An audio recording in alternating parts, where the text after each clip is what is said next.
something strange is happening around one of the most carefully polished stories in modern celebrity history. The numbers connected to Meghan Markle's past are starting to suggest a completely different story from the one the world has been told. For years, the narrative appeared flawless, precise, and elegant, with every milestone perfectly aligned.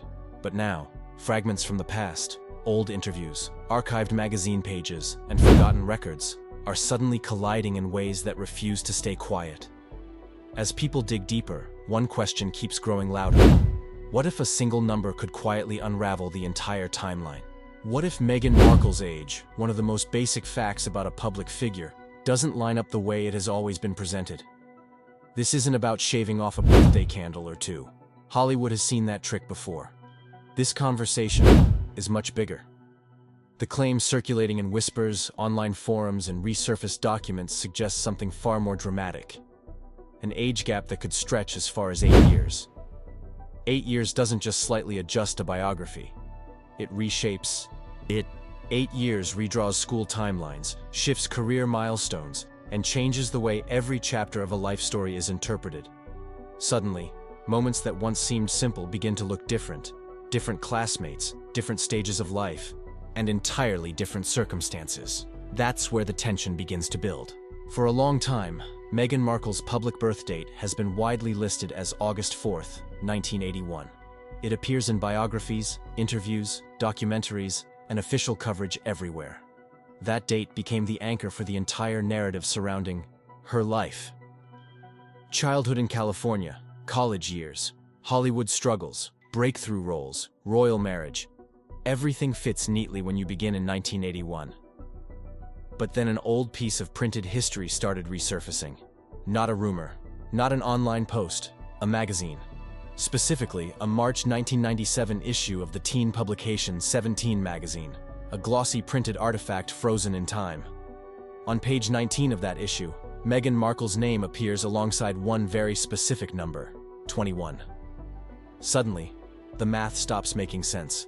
Because if Meghan Markle was truly born in August 1981, then in March of 1997 she wouldn't have been 21. She would have been 15, a teenager navigating high school hallways, homework, curfews, and driver's permits, not adulthood. That's a 6-year difference staring straight from a printed page. And 6 years isn't a rounding error. 6 years represents a completely different stage of life. 15 is adolescence. 21 is independence, the difference between high school and adulthood, between parental permission and legal autonomy. Supporters say the explanation is simple: a publishing mistake. Editors get ages wrong all the time. Magazines run on deadlines, and human error is inevitable. One incorrect number in a printed feature shouldn't define someone's entire history. That argument makes sense, at least on the surface. But here's where the story refuses to fade. The magazine page never disappeared. Every time Meghan Markle steps back into the headlines, whether through royal controversy, media appearances, or business launches, that same page resurfaces again. Screenshots, archive links, scanned copies. And each time people run the same calculation. 1997 minus 1981 equals 15, not 21. The permanence of print has a strange power. Online rumors can vanish overnight. Posts can be deleted. Articles can be edited. But a printed magazine distributed across the country decades ago doesn't change. The ink remains exactly as it was the moment it hit the stands, and somewhere along the line, someone supplied that age. Maybe it was a misunderstanding, maybe an assumption, maybe a clerical mistake. But once a number enters the public record, it doesn't disappear easily. Instead, it lingers. That lingering question slowly grew into something larger than a simple typo, because critics began asking something deeper. If that number was wrong, why has no clear explanation ever completely put the issue to rest? Silence doesn't prove anything. But in the world of celebrity narratives, silence can be surprisingly loud. Then, another layer of the timeline began attracting attention. Northwestern University, the prestigious Illinois campus, where Meghan Markle has often spoken proudly about, earning her degrees in theater and international relations in 2003. On paper, the timeline looks perfect. If she was born in 1981, she would have been around 22 at graduation, exactly the age most students are when they walk across the stage to receive their diploma. Smooth, logical, and clean. But the debate doesn't live on paper. It lives in photographs. Old campus pictures from those Northwestern years began circulating online, especially one image commonly referred to as the Salsa Club photo. In the picture, Meghan stands among a group of friends on campus, smiling, relaxed, and completely at ease in the moment. At first glance, it looks like any normal college memory. But internet detectives didn't stop at the smiles. They began researching the people around her, and some of those classmates appear to have publicly listed birth years in the early 1970s. Pause there for a moment. If several members of that friend group were born around 1970 or 1971, then someone born in 1981 would be roughly a decade younger than many of the people standing beside her in those photos. Is that impossible? Not at all. Universities are filled with older students, graduate students, and people returning to school later in life. Friendships on campus don't always follow neat age brackets. But critics argue that something else stands out. For those already questioning pieces of her past, that detail caught their attention. Because if the alternative theories circulating online were somehow correct, the age presented during that global broadcast could have been different. Critics speculated that instead of 36, she might have been several years older, 42, maybe even 43. The difference might not sound dramatic at first glance. After all, a wedding is a wedding regardless of the age attached to it. Yet, within the carefully shaped narrative of a modern royal bride, those years subtly change perception. A 36-year-old entering the royal family carries one story. Someone in their early 40s stepping into the same moment creates an entirely different narrative. The ceremony itself remains unchanged. The vows remain real. What shifts is the story people believe about the person standing at the altar. And just when the world had begun adjusting to Meghan's new royal role, another moment added fresh layers to the conversation. In May 2019, attention turned toward the birth of Archie. As with any royal arrival, official documentation followed. The original birth certificate listed Meghan's legal name exactly as it appears on formal records, Rachel Meghan Markle. Weeks later, that certificate was amended to reflect her royal style and titles. Palace officials described the update as routine. Administrative adjustments are common within royal protocol, where titles and naming formats must follow precise rules. But in an environment already filled with speculation, even a routine document change sparked new questions online. People wondered why the alteration had been made and whether it carried any deeper significance. None of those discussions produced evidence that contradicted the official timeline. The 1981 birth year remained untouched. The explanations offered by palace representatives were clear. Yet the pattern continued to intrigue observers because this story has never revolved around one explosive revelation. Instead, it survives through a series of smaller moments that, when placed side by side, feel unsettled to some critics.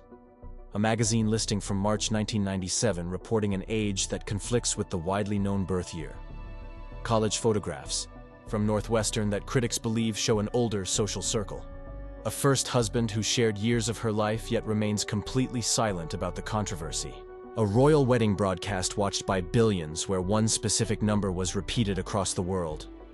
A birth certificate that underwent a routine update but still triggered new speculation. Individually, none of these details prove anything extraordinary. Magazines can misprint information. Photographs can be misleading. Silence can reflect dignity rather than secrecy. Administrative paperwork changes happen every day. Each element on its own has a reasonable explanation, and that is important to acknowledge. But together, these moments create a pattern that continues to fuel curiosity. Not because they definitively prove a different birth year, but because they raise questions about how public narratives are shaped. In today's media environment, personal stories are often polished with extreme care. Public figures build their identities through interviews, speeches, and carefully chosen details. The version of life presented to the world can sometimes become a brand of its own, which leads to the most personal figure connected to this entire debate: Meghan Markle's father, Thomas Markle. If there is anyone who should know the exact year his daughter was born, it would logically be him. A father does not usually need to check records to remember that moment. It is a memory that stays with someone forever. and Thomas has never been completely silent about his relationship with Meghan.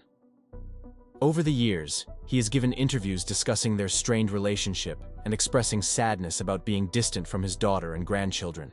He has spoken openly about disagreements and emotional wounds. In many of those conversations, he has shown little hesitation in criticizing aspects of her public story. Yet something unusual happens when interviewers approach one specific subject: the birth year debate. Observers have noticed that Thomas Markle's tone shifts. Instead of offering a firm confirmation or rejection, his responses become careful and softer. He redirects the conversation toward other topics, rather than clearly addressing the numbers that critics continue to debate.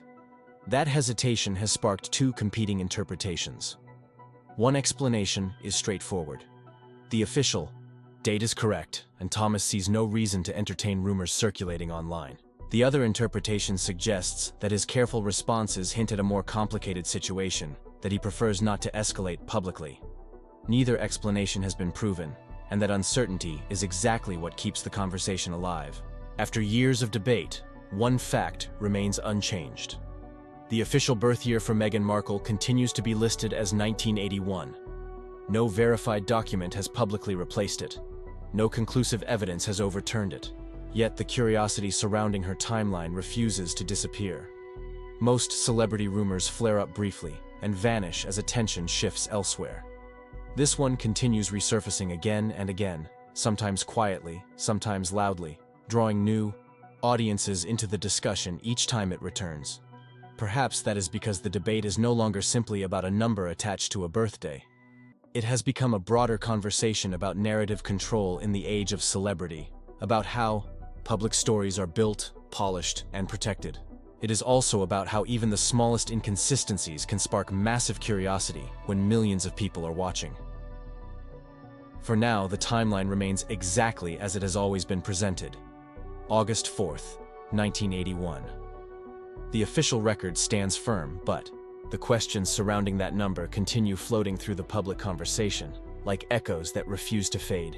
And the real mystery may not be whether the number itself is correct, but why the debate about it keeps returning long after most celebrity rumors would have disappeared completely.